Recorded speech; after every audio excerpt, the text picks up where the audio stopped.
Holy Sonnet 10 by Donne was written in the year 1609 and was first published in 1633. It is an Italian sonnet, also known as Petrarchan sonnet. The Italian sonnet's thematic organization usually has two well-developed movements corresponding to the 8-line octave and the 6-line sestet. The thematic organization of Holy Sonnet, however, closely resembles the structure of a Shakespearean sonnet, also called an English sonnet, with its four shorter movements, three quatrains, and a concluding couplet. The octave has two quatrains, the first attacking death as less powerful than it thinks, and the second arguing that death is not a horror but a pleasure, the most rewarding sleep of all. The sestet behaves like a quatrain that continues the belittling of death, and a final couplet, a fitting conclusion proclaiming death's ultimate defeat. Let's see the summary of the poem. Death, be not proud, though some have called thee mighty and dreadful, for thou art not so. For those whom thou thinkest thou dost overthrow, die not, poor death, not yet canst thou kill me. The poem begins by addressing death dramatically and directly. The speaker directly addresses a personified death, telling it not to be arrogant just because some people find death scary and intimidating. The speaker here directly attacks death for its pride, denying that it is mighty and dreadful as some have called it. Donne then introduces a paradox, stating that the people death overthrows do not really die, and that death is not even strong enough to kill the speaker. In assertiveness, the speaker even goes so far as to express a note of pity, calling it poor death. But poor also suggests a note of contempt for death's impotence, its poverty of resources, as much as the ability to be pitied. And if we think death as total negation of the absence of all the richness that we think of as life, we can imagine how death might be seen as poor. The speaker suggests that people don't really die when death comes to them, nor will the speaker truly die when death arrives for him. The second quatrain develops the idea that death is not to be feared. From rest and sleep, which but thy pictures be, much pleasure then from thee much more must flow. And soonest our best men with thee do go, rest of their bones and souls delivery. The speaker here draws the conventional comparison between death on the one hand and rest and sleep, which are death's pictures or likenesses, on the other. We find rest and sleep pleasurable, so by comparing death much more so. The speaker introduces evidence of death's pleasantness, namely that our best men die early. Here, however, the poem argues unconventionally, saying it is no tragedy that the good die young. Rather, they die willingly, eager for rest their bodies in the grave and release or freedom for their souls in heaven. Donne's development of the pleasantness of death appears to be without irony. That is, Donne is not implying that the speaker is naive about death's terror or power. Truly to argue that death is not so powerful that the terror we traditionally associate with death is unwarranted, and that death provides the believing Christian a genuine and pleasurable reward.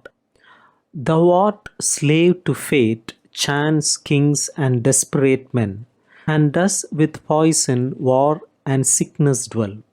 And poppy or charms can make us sleep as well, and better than thy stroke, why swellst thou then? The ninth line continues to attack death. Death is no one's master, claims the speaker. master, claims the speaker. It is a slave subject to those who deal death to others, including the forces of fate and chance, here personified, and the real persons of kings. Death also is a slave to desperate men, that is, people in despair who commit suicide. Fellows or family are not the noble companions befitting a proud monarch, but a horrible and disgusting crew, poison, war, and sickness, all personified here. Death's ability to make us sleep, and here again the speaker uses the conventional comparison of sleep and death, can be equaled or bettered by drugs such as opium. The poppy mentioned here is the opium's source, or by magic spells or charms. The speaker ends this third quatrain by asking death why it puffs itself up with pride, in direct defiance of the warning in line 1 to be not proud. The concluding couplet: one short sleep past we wake eternally, and death shall be no more. Death, thou shalt die. The couplet resolves the poem by offering the ultimate evidence of death's powerlessness. In lines 5, 6, and 11, the speaker has introduced the conventional comparison of sleep to death. In the close of the poem, the speaker argues that this comparison is actually an identity. Death really is asleep, from which we will awaken into eternal life. This affirmation explains all the paradoxes in the poem. Death is not ending but a beginning. Death provides the means for its own defeat, because by dying we will overcome death, and death will be destroyed. In the ultimate paradox, Donne says, death will die. The most prominent theme of Holy Sonnet 10 is that one should not fear death. Death is admonished directly to be not proud. It is belittled as a slave whose job, providing rest and sleep for the soul, is better done by humble drugs or simple magic charms. Personifying death as a vain and prideful nature, the speaker attempts to diminish its arrogance by asserting that death is merely a form of rest. Beyond this rest lies the afterlife, symbolizing humanity's ultimate triumph over death. Death here is portrayed as a boastful figure, reveling in its reputation as mighty and dreadful. However, the speaker sees through this facade and confronts death directly, asserting that death cannot truly kill him or anyone else. The speaker contends that death is not the ominous conclusion that people fear. Instead, death is compared to an intensified version of sleep. Since people generally feel refreshed after resting, the speaker argues that death brings even greater pleasure. Death is portrayed as a welcome respite from the physical body, bones, while the soul transcends to the afterlife. The speaker names it as a slave to earthly matters. In the speaker's perspective, death holds no dominion. It is subservient to fate, chance, kings, associating itself with undesirable elements like poison, war, and sickness. Even as a form of rest, death is deemed unimpressive, with the speaker suggesting that poppy or opium and charms, magics, and spells are superior sleeping aids.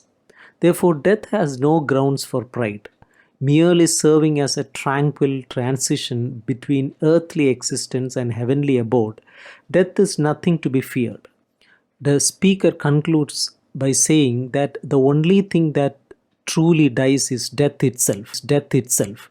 As individuals awaken eternally in heaven, transcend